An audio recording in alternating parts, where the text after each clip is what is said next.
సంవత్సరాల తరబడి ఎన్ని మందులు వాడినా మీ మోకాల నొప్పులు తగ్గట్లేదా? ప్రాణ పెయిన్ క్లినిక్ లో అత్యాధునిక చికిత్స. Welcome to our channel. ఈరోజు నాతో పాటు ఉన్నారు స్టోరీ టెల్లర్, సాంస్క్రిట్ టీచర్ రమగారు. నమస్తే రమగారు. నమస్తే జయ. రమగారు, పిల్లలకి సంబంధించి అనేక విషయాలు మనం మాట్లాడుకుంటూ వస్తున్నాము. దానికి ఒక స్టోరీని కూడా జత చేస్తున్నాము.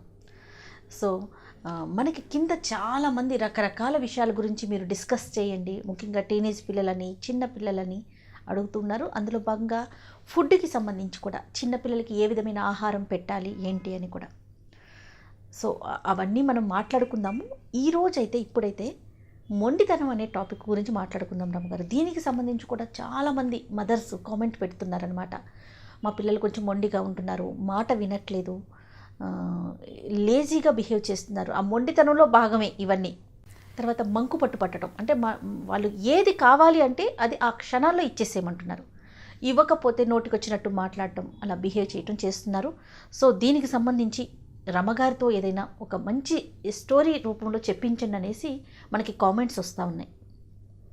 అయితే మళ్ళీ మనం సేమ్ ఓల్డ్ డైలాగ్ చెప్పాలి కదా. మనకి ట్యాగ్ లైన్ వేసుకోవాలి. అదే, మొదట తల్లులు చేయాలి లేదా మొదటి నుంచే ఆపాలి. ఈ రెండే మన ట్యాగ్ లైన్స్.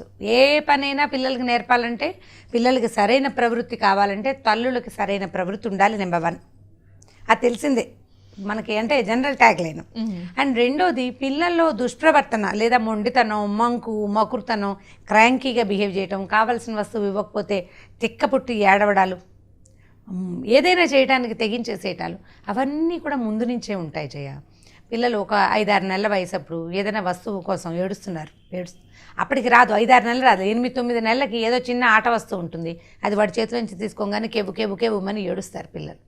అది ఇచ్చేదాకా ఇచ్చేయకూడదు. అది ఇవ్వకూడని వస్తువు అనుకుందాం. ఇప్పుడు మీ చేతిలో ఫోన్ ఉంది. అసలు కొన్ని వీడియోలు వస్తాయి జయ, ఫేస్బుక్లో పెడుతుంటారు. ఒక చిన్న పిల్లాడు ఆ ఫోన్ అలాగే చూస్తూ నవ్వేసుకుంటూ ఉంటాడు. ఫోన్ లాక్కోగానే వాడు బేరమని ఏడ్చి నేల మీద పడి దొర్లేస్తాడు. ఫోన్ ఇవ్వగానే టక్కిని ఏడు పాపేసి మళ్ళీ దానికేసి చూస్తూ ఉంటాడు. ఇప్పుడు మనం ఏంటంటే సరదాగా ఉంటుంది చూడడానికి, ఎవరికైనా చూపిస్తాం కూడా, మా అబ్బాయి చూడండి ఎలా చేస్తాడు అని. అది గొప్ప కాదు జయ. తర్వాత వాడు ఎంత చంపేస్తాడో, ప్రతి విషయానికి సతాయిస్తాడు. వీడికి 8-10 నెలల్లోనే మనం ఇలాంటిది అలవాటు చేసామనే మాట జ్ఞాపకం ఉండదు. మా వాడి క్రాంకీగా బిహేవ్ చేస్తున్నాడు. ఫారిన్ కంట్రీస్లో అయితే ఏదో అంటారు వాళ్ళని, అక్కడికి తీసుకెళ్తుంటారు డాక్టర్ల దగ్గరికి. మనమేమో ఇక్కడ నాబోటి అమ్మలక్కలని అడుగుతుంటారు పెద్దవాళ్ళని, మా వాడు మొండి, మా వాడు మాట వింటలేదు. లేదా ఇప్పుడు కొత్తగా సైకియాట్రిస్ట్ దగ్గరికి వెళ్ళే ప్రోగ్రాములు కూడా, ఇది వరకు సైకాలజిస్ట్ అనగానే భయపడేవాళ్ళు, అవును పిచ్చి అనుకుంటారని. ఇప్పుడు ఏం లేదు, సైకాలజిస్ట్కి, థెరపిస్టుల దగ్గరికి సింపుల్ గా మామూలు కూడా మన హరిరాఘవతో మనం రెగ్యులర్ గా చేస్తున్నాం కదా రామగారు. చాలా టాపిక్స్. ఆయనకి కూడా ఎన్ని కామెంట్స్ అంటే, మా పిల్లలు ఇలా చేస్తున్నారు, అలా చేస్తున్నారు, దీనికి చెప్పండి, దానికి అంటే అవేర్నెస్ అనేది వచ్చింది. అయితే దీనికి ఆది మొదలు మాత్రం ఖచ్చితంగా పసితనమే.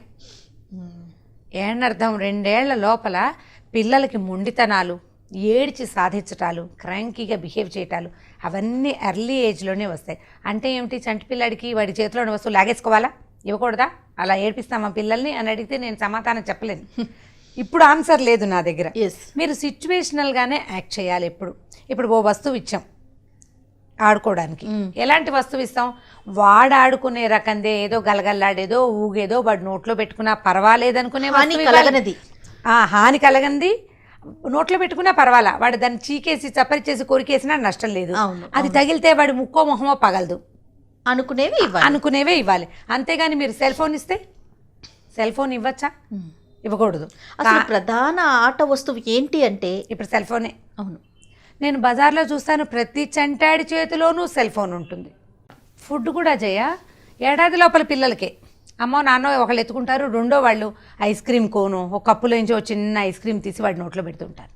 ఎందుకు ఐస్ క్రీమ్ పెట్టాలి చంటివాడికి? చిన్న పిల్లాడికి ఐస్ క్రీమ్ అవసరమా? ఇప్పుడు మనం తింటాం అనుకోండి పెద్దవాళ్ళం, మన మెషిన్ బాగా నానా గడ్డి తిని చూసి దానికి అలవాటయ్యి ఈ ఐస్ క్రీమ్ని కూడా ఎలాగోలాగా అరిగిస్తుంది. కానీ పసిపిల్లాడికి మనం ఏం పెడతాం, పాలు, ఏదైనా కొద్దిగా చిన్న ఈజీగా డైజెస్ట్ అయ్యే ఆహార పదార్థాలు మాత్రమే తినగలిగే పసివాడికి ఐస్ క్రీమ్ పెట్టచ్చా, చాక్లెట్ ఇవ్వటం, వాడి చేతికో బిస్కెట్ ఇవ్వటం ఎందుకు వచ్చింది? ఎందుకు చేస్తారో అర్థం కాదు. ఇప్పుడు మీరు ఐస్ క్రీమ్ ఏడాది లోపలే వాడు ఎలా చప్పరిస్తున్నాడు, సరదాగా ఉంటుంది జయ. దాన్ని వీడియో తీసి మళ్ళీ అప్లోడ్ చేస్తారు అందరికి. నాకెవరన్నా ఆ వీడియోలు పెట్టగానే నేను అక్షంతలు వేస్తుంటాను అనమాట. ఏమిటి అంత పసిపిల్లాడికి ఎందుకు చేస్తారు? పెళ్ళిళ్ళల్లో, మార్కెట్లలో ఎక్కడైనా కనపడతాయి. ఎందుకమ్మా ఇంత చంటి పిల్లాడికి? వాడే అడుగుతున్నాడు అంటే, ఏడాది లోపల పిల్లాడు అడుగుతాడు. వాడు ఏది కనపడితే దానికి చేయి చేస్తాడు. నువ్వేం చేయాలి? ఆ వస్తువుని వాడికి కంటపడకుండా చేయాలి. వాడిని కొంచెం అవతలకి తీసుకెళ్ళాలి.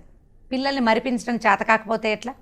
వాడిని మరిపించకుండా వాడు ఎలా చప్పరిస్తున్నాడో సరదా పడి వాడికి ఆ టేస్ట్ చూపించి తర్వాత నుంచి వాడు దాన్ని అడుగుతూ ఉంటే మీరు ఇది పెట్టేస్తారు. తర్వాత జలుబు చేస్తుంది, డాక్టర్ దగ్గరికి వెళ్తారు. ఒక్కో డాక్టర్ బంగారు కొండ ఉంటాడు, ఒక మందుతోటి తగ్గిస్తాడు. ఇంకొకళ్ళు మరి హాస్పిటల్స్కి వెళ్తే వాళ్ళు మిమ్మల్ని ఎక్స్ప్లాయిట్ చేస్తారు.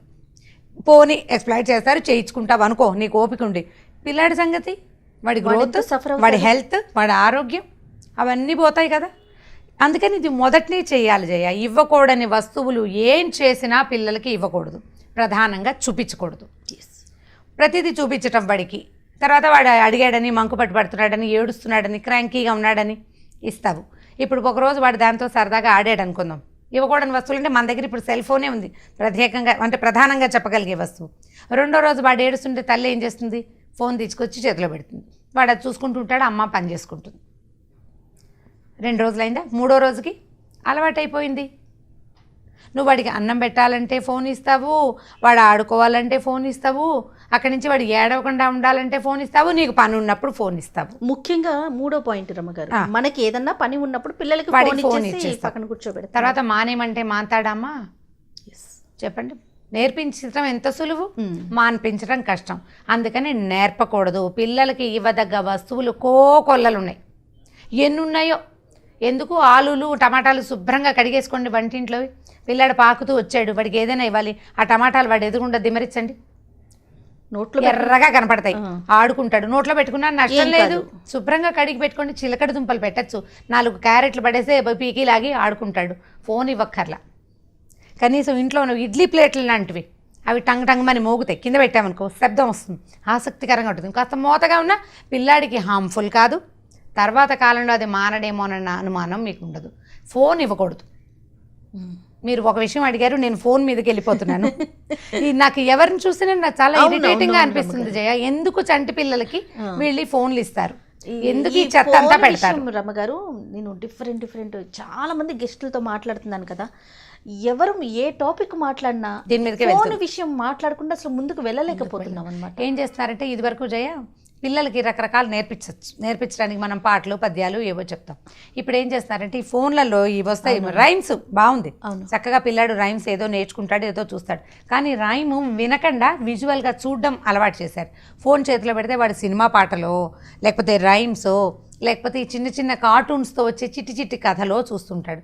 కథలు బాగున్నాయి, రైమ్స్ బాగున్నాయి, పాటలు, మ్యూజిక్ అన్నీ బాగుంది. విజువలైజేషన్, ఈ బొమ్మలు చూడడం బాగుండలేదు. దాని నుంచి వచ్చే రేడియేషన్కి పిల్లాడు దొరికిపోతాడు కదా. మనం ఏమి చేయలేని పరిస్థితి కదా. మాన్పేయాలి జయ. తల్లులే నోటి కొద్దీ మాట్లాడాలి, వాళ్ళే ఏదైనా చెప్పాలి, వినడానికి అలవాటు చేయాలి. ఓ రేడియో పెట్టడం. మా చిన్నప్పుడు మేము ఉయ్యాలలో రేడియోలు పెడుతుండేవాళ్ళం. పిల్లలకి తోచదంటుండేది మా అక్క వాళ్ళం. అయ్యో పాపం వీడికి ఏం తోస్తుంది అని ఓ రేడియో పెట్టేవాళ్ళం ఉయ్యాల్లో. పాట మోగుతుంటే వాడు ఏదో వింటూ ఉండేవాడు. వాడికి అర్థమవుతుందంటే ఈ బొమ్మ మాత్రం వాడికి అర్థమవుతుందా? కలర్ఫుల్ కాంబినేషన్ ఇలా ఇలా ఇలా ఇలా మూవ్ అవుతుంటే చూస్తారు పిల్లలు, అంతే. ఇప్పుడు ఈ కలర్ఫుల్ కాంబినేషన్కి కార్టూనే అక్కర్లేదు. అదేలే, ఇలా తిరిగే బొమ్మలు చేత్తో పట్టుకుని ఇలా ఇలా ఇలా తిప్పారనుకోండి, కదులుతూ ఉంటాయి, వాటిని కూడా చూస్తారు. ప్రధానంగా పిల్లలకి మన పక్కింటి వాళ్ళు ఫోన్ ఇస్తున్నారని మనం ఇవ్వకూడదు. పక్కవాడు పిల్లాన్ని కొట్టాడని మనం కొడతామా? నిజం చెప్పండి మీరు. పక్క ఆవిడ బాగా చిత కొట్టేసి వాడిని లైన్లో పెడుతుంది. ఆవిడ కొట్టడం ఆవిడ స్టైలు, మీరు కొట్టం. మీ స్టైల్ ప్రకారం మీరు చేస్తారు. ఇప్పుడు ఈ ఫోన్ ఇవ్వడం మాత్రం జనరల్ స్టైల్ అయిపోయింది. అందరూ అదే చేస్తారు. ఎట్లా? ఒకళ్ళు ఎవరో చేశారు తెలివి తక్కువగా, అయ్యో వీళ్ళేమిటి ఇలా చేస్తున్నారు, మేము అలా చేయమని మానేసుకోవాలి. వాళ్ళ అబ్బాయి ఫోన్ ఇచ్చే అన్నం పెడుతుంటే మనం కూడా గొప్పగా ఫోనే ఇస్తాము. ఫోన్లో బొమ్మలు ఉంటాయి, వాడు ఏడవకుండా ఉంటాడని మన ఫ్రెండ్ సలహా చెప్తే మనం దాన్ని ఫాలో అవుతామంటే ఎలా కుదురుతుంది?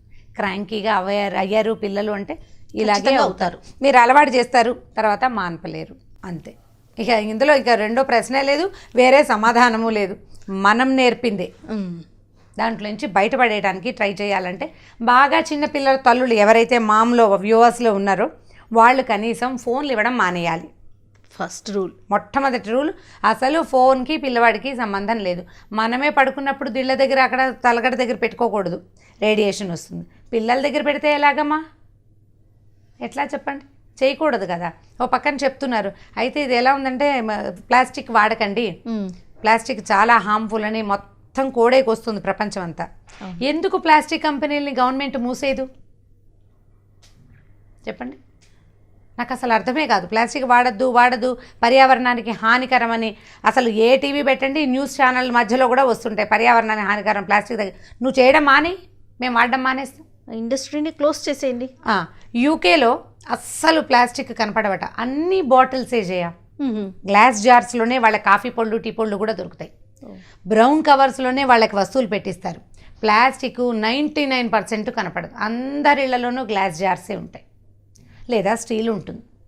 మీరు మానేయండి. ఇప్పుడు సెల్ ఫోన్లు కూడా అంతే, సెల్ కూడా మానేయాలి. ఎలా మానేస్తాం? ప్రపంచం అంతా పరిగెడుతోంది, మనం కూడా దాని వెనకాల పరిగెత్తాలి. అప్ టు డేట్గా ఉండాలి కదా, అప్ టు డేట్గా ఉండాలి. మరి తప్పదు కదా, మన పక్క వాళ్ళతో పాటు మనం కూడా పరిగెత్తాలి. వాడి దగ్గర ఫోన్ ఉంది, వాడు మనకి కమ్యూనికేట్ చేస్తాడు, మన దగ్గర కూడా సేమ్ అదే ఉండాలి. కాబట్టి ఫోన్ అవసరమే, కాకపోతే దాన్ని హ్యాండిల్ విత్ కేర్. మన దగ్గర కత్తి ఉంది, దాన్ని ఏం చేస్తాం? ఎడాపెడా కదుపుతామా? జాగ్రత్తగా కదపాలి, లేకపోతే పిల్లలకి అందరినివ్వం కదా, మనకి గుచ్చుకుంటుంది, అవతల వాడికి గుచ్చుకోవచ్చు. అలా కత్తిని ఎలా కేర్ఫుల్గా వాడతామో అదే కేర్ తోటి సెల్ ఫోన్ని కనుక వాడితే పిల్లలు కేర్ఫుల్గా ఉండడానికి అవకాశం ఉంది. మీరు అందించొద్దు ఫోన్. అసలు నేను చాలా మందిని చూస్తా, పడుకోబెట్టడానికి కూడా సెల్ ఫోన్లోనే పాటలు. తల్లే పాడచ్చు కదా హాయిగా 2 పాటలు, ఏదో ఒకటి వచ్చింది సరిపోతుంది. అమ్మ కాకపోతే నాన్న, మన గొంతు బాగుండకపోతే ఎలాగా అనిపిస్తుంది. ఏం పర్వాలేదు, లతా మంగేష్కర్లు అక్కర్లేదు అందరికీ. అమ్మ గొంతు అలవాటై ఉంటుంది, ఆ గొంతుతోటి ఏదో సినిమా పాట మీకు వచ్చింది పాడి నిద్రపుచ్చుకోవటం, ఏదో ఒకటి పాట పాడటమా, ఒక స్టోరీ చెప్పటమా, మన చిన్నప్పటి విషయాలు చెప్పటము, జో కొట్టటము. అది జో కొట్టచ్చు, పిల్లల మీద చేయేస్తే కొంతమందికి సూదింగ్గా ఉంటుంది. పిల్లవాడిని బట్టి ఒక్కోళ్ళకి జో కొడితే బాగుంటుంది, ఒక్కోళ్ళకి పాట పాడితే బాగుంటుంది, ఏదో కథ చెప్తే బాగుంటుంది. ఊరికే పక్కన కూర్చొని ఏమీ మాట్లాడకుండా ఇంకోటికి బాగుంటుంది. వాడిని బట్టి చేయాలి. అందరూ సెల్ ఫోన్లోనే పాటలు వింటామంటే ఎట్లా? మాన్పించడం కష్టం కదా. సో మాన్పలేని దాన్ని మొదలు పెట్టద్దు. ఐస్ క్రీములు తింటే జ్వరం వస్తుంది, మీ పెద్ద అబ్బాయికి 5 ఏళ్ల పిల్లాడు ఉన్న వాళ్ళకి తెలుసు. ఈసారి వచ్చిన ఏడాది పిల్లాడికో అది చేయొద్దు. వాడికి ఇవ్వలేదు కాబట్టి నీకు కూడా ఇవ్వనని 5 ఏళ్ళ వాడికి చెప్పచ్చు. తమ్ముడికి ఇవ్వట్లేదు, చెల్లికి ఇవ్వట్లేదు, అందుకని నువ్వు కూడా తీసుకోవద్దు. బాగుంది కదా, మాన్పాలి.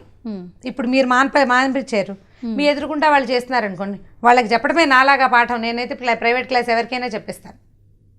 ప్రైవేట్ క్లాస్ చెప్పడం నేర్చుకోండి.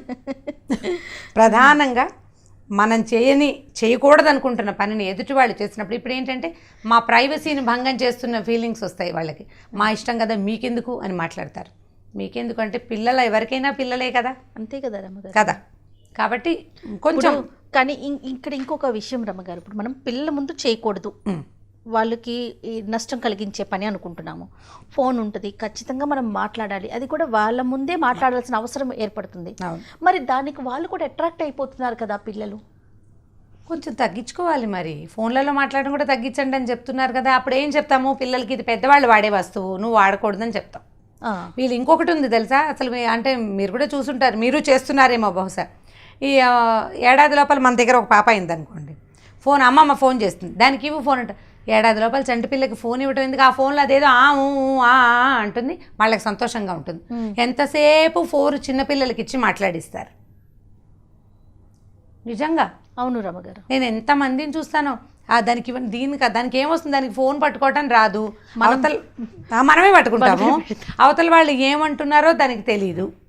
అవతల ఏదో సౌండ్ వస్తుంటే అంటారు.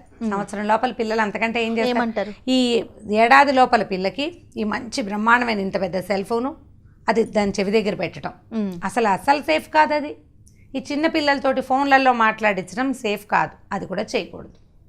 మీరు ఫోన్ ఇవ్వకూడదంటే మాట్లాడించకూడదు. అదేం మాట్లాడుతుందమ్మా ఫోన్లో, అది పిల్లలకి ఇవ్వం అని కట్ చేసేస్తే 2 సార్లు తర్వాత ఇంకా వాళ్ళు కూడా అడగడం మానేస్తారు. అమ్మమ్మకి దగ్గర అని మాట్లాడించి నాయనమ్మ దగ్గర మాట్లాడిపోతే మళ్ళీ నాయనమ్మ కోపం వస్తుంది, నాన్న కూడా కోపం వస్తుంది. అప్పుడు మీ అమ్మతో అయితే మాట్లాడించు, ఏం మాట్లాడుతుంది పిల్ల, మాట్లాడేందుకు ఏముండదు, అనే అంటుంది, దానికి అదే వచ్చు. మరి దీనికి కూడా సెల్ ఫోనే అవసరం. అవును అవును. ఈ సెల్ ఫోన్ అవసరాలను తగ్గించుకుంటే ఇలా పిచ్చిగా మాట్లాడించటము, వీడియోలు తీసి పెట్టడం, అది సరే అది ఇంకో సబ్జెక్ట్ అనుకోండి. పిల్లలు ప్రతి చిన్నది వీడియో తీసి ఫేస్బుక్లో పెట్టడం, నుంచున్నాం, కూర్చున్నాం, పడుకున్నాం, తిన్నాం, అవును, అవన్నీ రేపు ప్రమాదకారులే కావచ్చు. అసలు దీని- దాని మీద అది ఇంకొక అవును సబ్జెక్ట్. అవును రమ్మగారు. ఫస్ట్ పిల్లలు క్రాంకీగా అవ్వకూడదు అంటే మీ మొదటి ప్రశ్న అదే. దానికి లాస్ట్ అండ్ ఫైనల్ ఆన్సర్ ఏంటంటే మీరు ఏది అలవాట్లు చేయొద్దు, అవసరమైనవే చేయండి. అనవసరమైన విషయాలుగా జనరల్గా ప్రపంచం భావిస్తున్న విషయాల్ని పిల్లల దగ్గరికి తీసుకెళ్ళకూడదు. ఓకే. ఒకటి జంక్ ఫుడ్, ఆ, చెత్తా చెదారం, పెద్దవాళ్ళని తినకూడదు అనేవి చెత్తా చెదారాన్ని నాలుకకి రుచి కూడా చూపించకూడదు. వాళ్ళకన్నీ టేస్ట్లు చూపించద్దా, నేను ఐస్ క్రీమ్ తింటూ నా పిల్లకి పెట్టకపోతే ఎట్లా అని ఒకళ్ళు, ఇది కడుపులో ఉండగా బోల్డెన్ సార్లు ఐస్ క్రీమ్ తిన్నాను అది గుర్తుపడుతుందని, ఇవన్నీ ఉన్నాయి. ఇప్పుడు లేటెస్ట్ పిల్లలకి ఎలాంటి కొత్త కొత్త ఆలోచనలు వస్తాయంటే, అమ్మాయి ప్రెగ్నెంట్గా ఉన్నప్పుడు చాలా చాక్లెట్లు తిందట, చాలా చాక్లెట్స్ తింది. పిల్లకు కూడా ఆ టేస్ట్ చూపించాలి కదా, ఇది పొట్టలో ఉండగానే తినేసింది చాక్లెట్, దానికి ఏం కొత్త కాదు అని ఒక కుర్రాడు నాకు చెప్పాడు. వాడు, బాబు ఇంత చిన్నపిల్లకి ఎందుకు నాన్న ఐస్ ఇది పెడతావు చాక్లెట్ అని. కాదంటే ఇది ప్రెగ్నెంట్గా ఉన్నప్పుడు మిస్సెస్ చాలా చాక్లెట్లు తినింది, సో బేబీకి టేస్ట్ బేబీ ఆ చాక్లెట్లతోటి పెరిగింది కాబట్టి దానికి ఏం కొత్త కాదు, దాన్ని డైజెస్ట్ అవుతుంది అన్నమాట. చాలా బాగుంది, బ్రహ్మాండంగా ఉంది. వాడికి సమాధానం చెప్పడానికి నా దగ్గర ఏమీ లేదు, ఊరుకున్నాను మాట్లాడకుండా. ఇక 2 రోజులు పోయాక తెలుస్తుంది. ఐస్ క్రీమ్స్ లాంటివి కూడా అంతే, టేస్ట్లు కూడా చూపించొద్దు, టేస్ట్ కూడా చూపించద్దు. కొన్నాళ్ల పాటు చేయకుండా ఉంటే వాడి మెషిన్ స్ట్రాంగ్ అయ్యాక ప్రపంచం అంతా అటే పోతుంటే తను కూడా వెళ్తాడు, వాడు కూడా వెళ్తాడు. కనీసం పసెప్పుడైనా వీటి నుంచి కాపాడితే 6-7 ఏళ్ళు వచ్చాక ఫోన్ల అవసరాలు తప్పవు. వాడిని ఇంట్లో వదిలిపెట్టి వెళ్తాం, ఏ ఆయాతోటో వదిలేస్తాం, లేదా ఏ డే కేర్లోనే పెడతాం. వాడు కూడా మమ్మీ జ్వరం వచ్చింది, ముక్కు నొప్పి, కాలు నొప్పి, చెవి నొప్పి ఏదో చెప్పాలి కదా, అప్పుడు అవసరమే ఫోను, అప్పుడు తప్పదు. ఈ పసిపిల్ల వాళ్ళకి ఎందుకు? అవసరమైన వస్తువుని అవసరంగానే వాడుకోవటం తప్పు కాకుండా అలవాటుగా చేయటం మాత్రం మంచి పద్ధతి కాదు. దానివల్లే క్రాంకీనెస్ హెచ్చుగా వస్తుంది. అందరూ అలా కాదండి, మా అబ్బాయి నిద్రపోవటానికి ఏడుస్తాడు, అలాంటివి వస్తాయి సమాధానాలు. నిద్రపోవటానికి ఏడ్చేవాడిని నిద్రపుచ్చటమే మందు. వస్తువుల కోసం క్రాంకీగా బిహేవ్ చేసే వాళ్ళ గురించి కదా మనం మాట్లాడుతున్నాం. వీళ్ళకి అలవాటు చేయొద్దు. ఏదైనా 2 సార్లు ఇచ్చి 3వసారి ఇవ్వను అనకూడదు, అసలు మొదలే ఇవ్వకూడదు వీడికి. లేదా మొదట ఇచ్చావా ఇంక ఇస్తూనే ఉండు, ఇంకా క్రాంకీ లేదు. క్రాంకీ ఏముంటుంది, వాడు అడిగింది ఇచ్చేస్తూ ఉంటే అంతే. నువ్వు ఇవ్వకూడదు, ఒక వస్తువు అడుగుతారు, రేపు ఇంకోటి ఏదో పెద్దది అడుగుతాడు. వాడికి ఇవ్వకూడదు, ఎప్పుడు ఇవ్వద్దు. ముఖ్యంగా తల్లులు మాత్రం చాలా జాగ్రత్తగా ఉండాలి. తండ్రులకు లేదా భాగస్వామ్యం, తండ్రులకు కూడా ఉండేది తల్లే కాబట్టి. అమ్మ అలా అంటే ఎట్లా, మా నాన్నలకు లేదా భాగస్వామ్యం అని ఎంతమంది అడుగుతున్నారు నన్ను. నాన్నలు కూడా భాగస్వామ్యం ఉంది, పెద్దవాళ్ళు ఉండట్లేదు, చిన్న పిల్లల్ని పెంచుకుంటున్నారు, వాళ్ళే ఉంటున్నారు పాపం. మీరు అన్నట్లుగా రమ్మగారు ఇదివరకు లాగా కాకుండా తండ్రి కూడా పూర్తి బాధ్యత తీసుకుంటున్నారు. ఇప్పుడు పిల్లల విషయంలో తీసుకోవాల్సి వస్తుంది, ఇద్దరు ఎంప్లాయీస్ అయి ఉంటున్నారు, ఇద్దరు షేర్ చేసుకోవాల్సి వస్తుంది ప్రతి విషయము. అవును, అందుకనే ఇద్దరు సంపాదన పర్లేనప్పుడు మరి అమ్మాయి ఒక్కతే చేయాలంటే ఎట్లా, అబ్బాయి కూడా చేయాలి కదా. ఇంట్లో ఉండే వాళ్ళకి కూడా తండ్రులు హెల్ప్ చేస్తున్నవి కనపడుతున్నాయి మనకి. వర్క్ చేసే అమ్మాయి అయితే ఇంకా అసలు తప్పనిసరి కదా. కాబట్టి అమ్మ నాన్న ఇద్దరు కూడా ఇది ప్రమాదం, పెద్దయ్యాక ఇది ఇబ్బంది అవుతుంది అని ఆలోచించుకుని చేస్తే బాగుంటుంది. Right, thank you so much రమ్మగారు. ఓకే, చేయాలి. ఈ వీడియో కనుక మీకు నచ్చినట్లయితే లైక్ చేయండి, షేర్ చేయండి. మరిన్ని వీడియోస్ కోసం మా ఛానల్ని సబ్స్క్రైబ్ చేసుకోండి.